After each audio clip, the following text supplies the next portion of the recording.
welcome to this episode of History Hours. Why did I say howdy? Because I'm in Oakdale, California.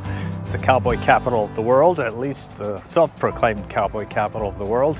I'm here at the Oakdale Citizen Cemetery. There's a whole list of people that I want to check out who have some very interesting pasts. I hope you'll join us on this episode of History Hunters. I grew up in Oakdale, went to high school here, graduating in 1979, and so I know a lot about this town and its history.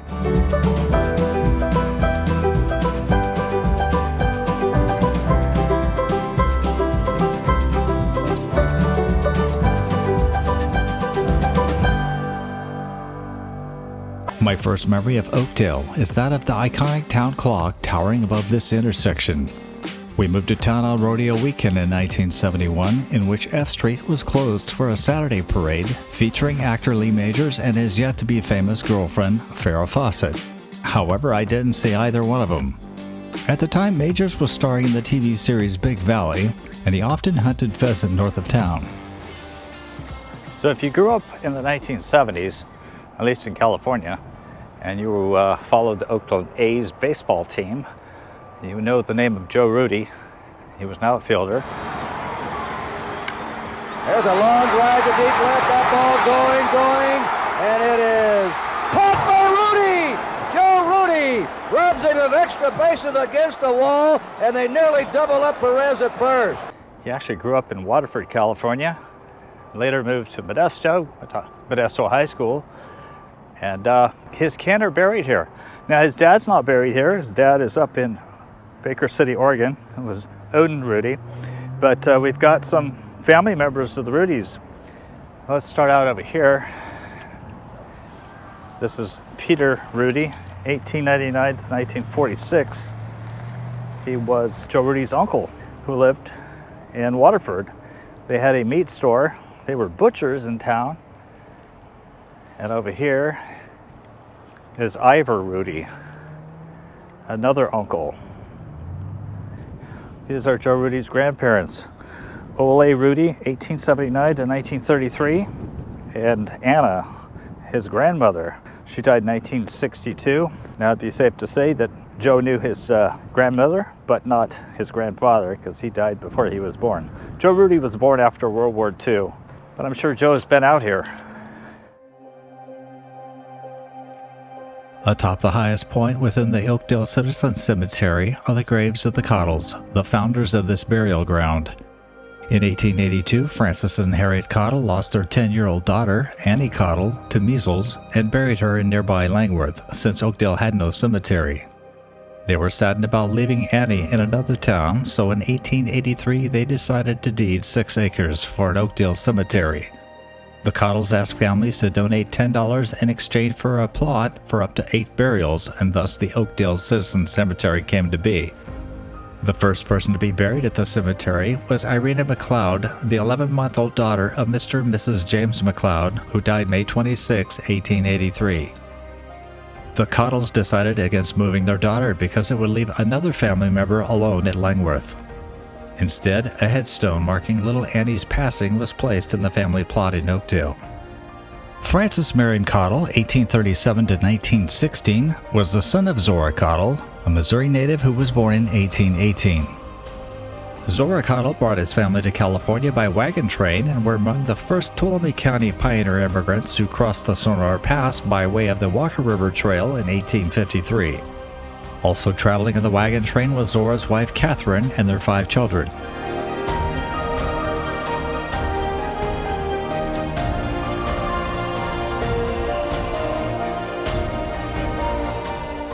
Just quite by surprise, I was out here maybe a couple of months ago, and this gentleman right here used to be my dentist, Jack Pecanino. He was a dentist during World War II. He was kind of a stern dentist. He wasn't very kid-friendly, but rarely smiled. My younger brother Jason bit him one time. I don't know what happened, but after Jason bit the dentist, he wagged his finger in his face and said, "Don't ever do that again," or something like that. I'm not sure what Jason did, but those stories stick with you your whole life. It's weird how you can go through a cemetery and different names just kind of jump out at you, but I just wonder if this gentleman here, John Edward Ormsby, is related to the Ormsby of Carson City fame. This gentleman died in 1897. He was just 48.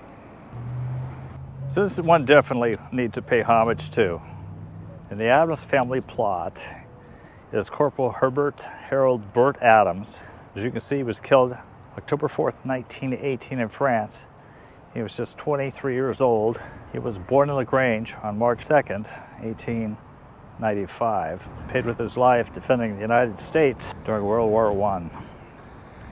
Fortunately, he was brought home. A lot of these guys were laid to rest in foreign lands where they died. These men died for freedom and our right to vote and to right to self-determination.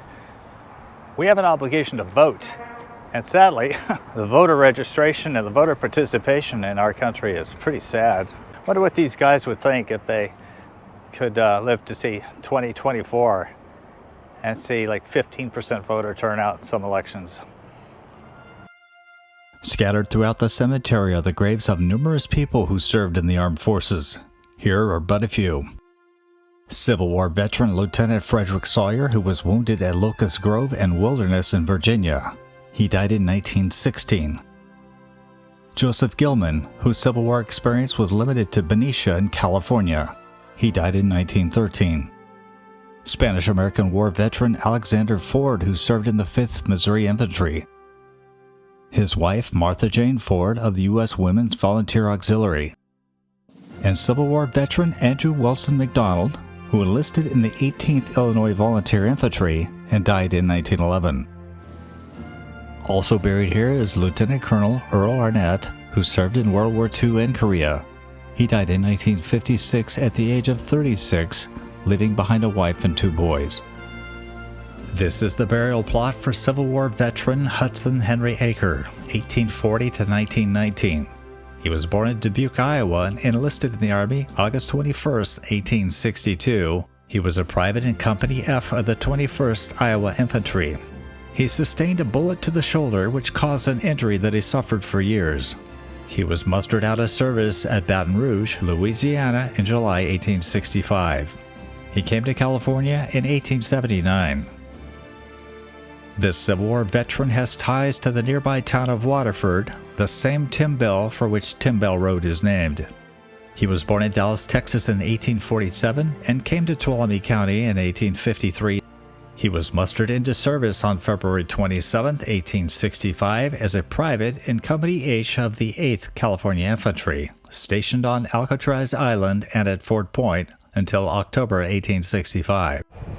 So for those of you who don't know, Fort Point is that brick structure underneath the Golden Gate Bridge. It was built as an early military outpost to keep watch over the San Francisco Bay, and they built the Golden Gate Bridge right over the top of it because that was the best place to put the bridge.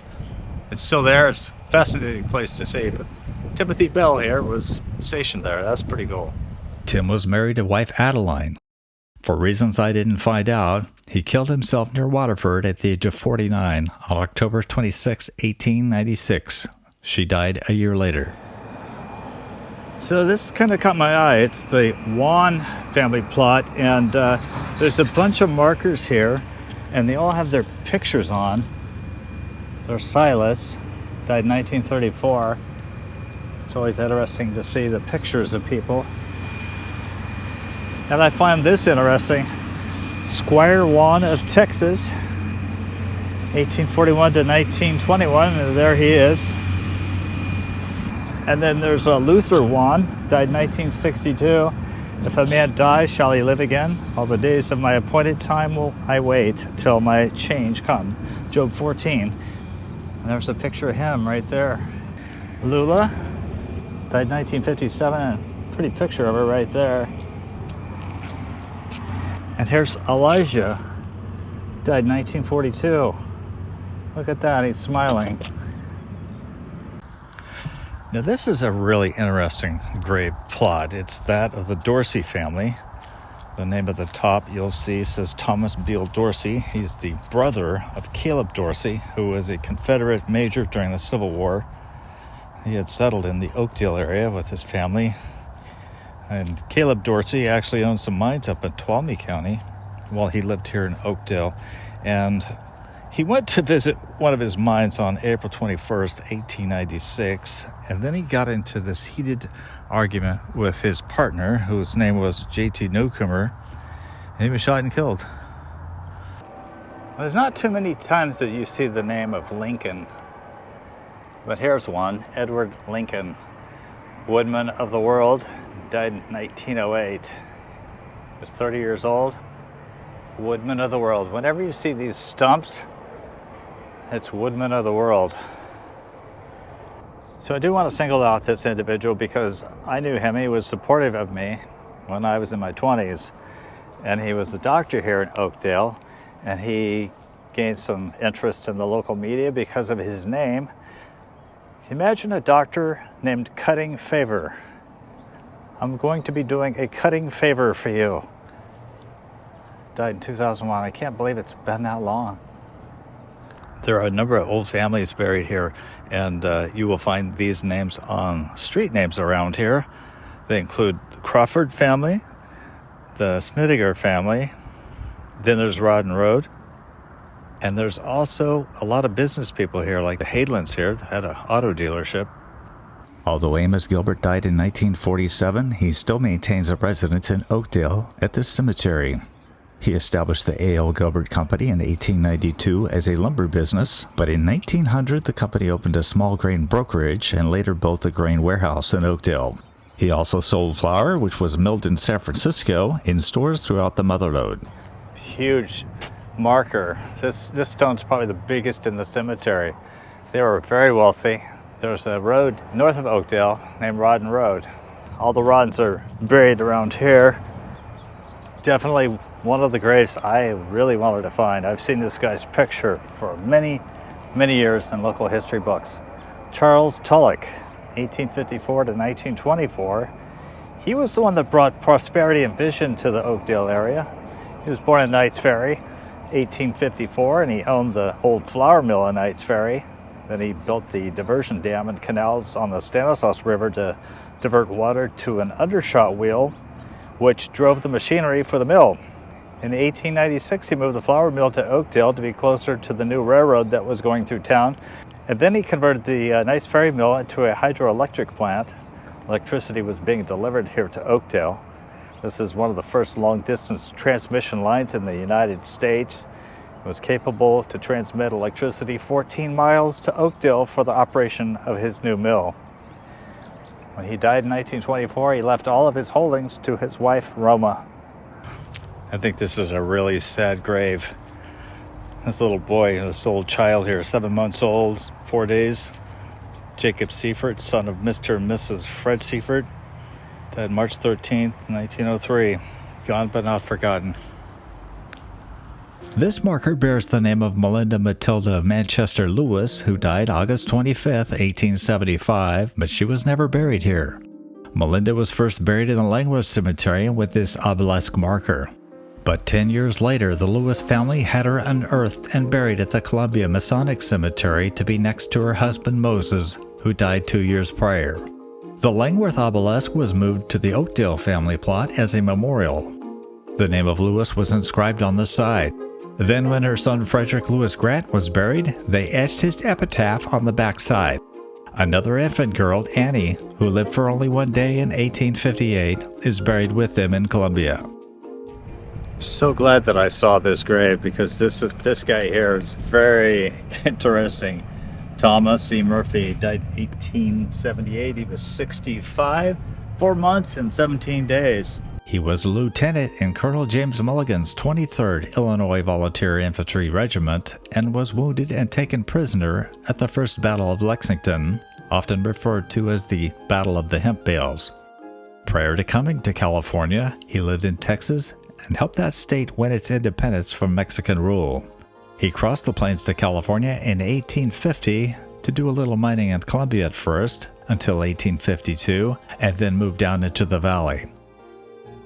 This is the burial plot for the Henry Langworthy family. He founded the extinct town of Langworth, which died when the railroad was built through Oakdale in 1871. Wife Liza died in 1866 at the age of 32 in Mariposa County. She came to California on a 7-month overland journey, becoming one of the first county pioneers to immigrate through the Sonora Pass by means of the Walker River Trail. She met Henry in Stockton. When Eliza died, she left 2 girls and a boy. Husband Henry Langworthy joined her in death on January 1, 1869, at the age of 42. Langworth had a school and a cemetery, but it was all gone by 1910. A newspaper article led me to this grave of Ulysses Simpson Barber, 1864 to 1897. The article was about how this agent for the Jamestown stage went to a service at the Presbyterian Church the night before he died and heard a pastor preaching against suicide. He remarked to 3 companions that it was a good talk. However, the next morning, his lifeless body was found in bed with a package of strychnine at his side. Allegedly, this cemetery has the remains of Frank McCutcheon. He was hanged on November 26, 1887 by a lynch mob for arson. It's unconfirmed, however, that he's buried in this cemetery. Patrick Mahoney, who was at rest here, was a native of Ireland whose life ended on March 8, 1902, 2 weeks after he was crushed by a handcar on the railroad. He was the same guy who in 1893 fell from the railroad bridge and broke his nose. This was a must-find grave for me, that of Herrick Schill, 1844 to 1929. He was a Civil War veteran who engaged in 23 battles, including Cold Harbor, Appomattox, Fair Oaks, Yorktown, Battle of Wilderness, and Petersburg. He mustered out of service in 1865 and passed in grand review of President Lincoln.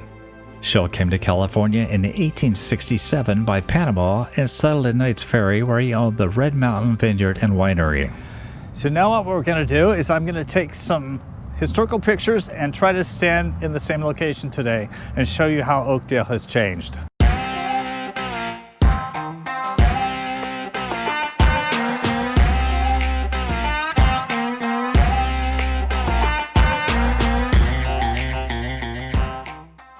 So this is the legendary H-Bar B, the most famous cowboy bar here in Oakdale, California. Some of the world's most famous cowboys have stopped in during the annual rodeos and got themselves something to drink.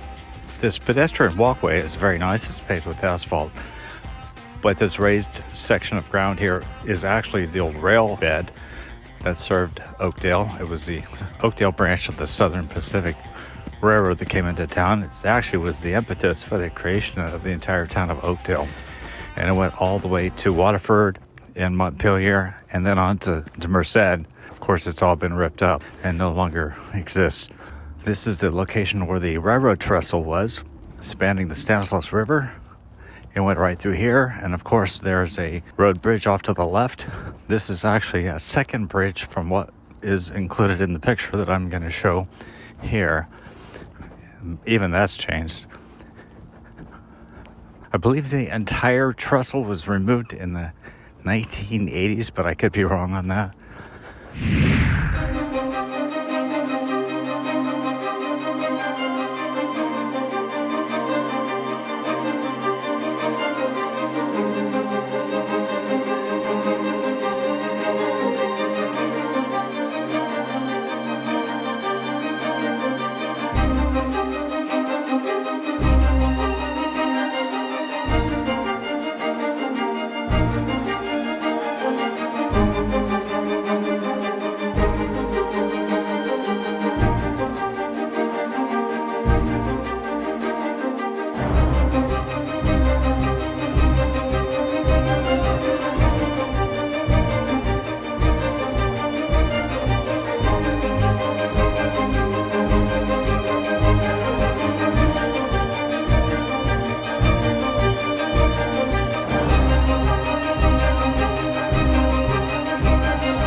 So I want to thank you so much for joining us on this episode of History Hunters. I hope that you enjoyed learning a little bit more about Oakdale, California, and some of the people who lived here, made it great, made it operate through the years, including my dentist over there who worked on my teeth as a kid. Would love to hear a comment. Do you know anybody that's buried in the cemetery, or have you been through Oakdale? Maybe you live in Oakdale. Love to hear your comments as well. Thank you so much.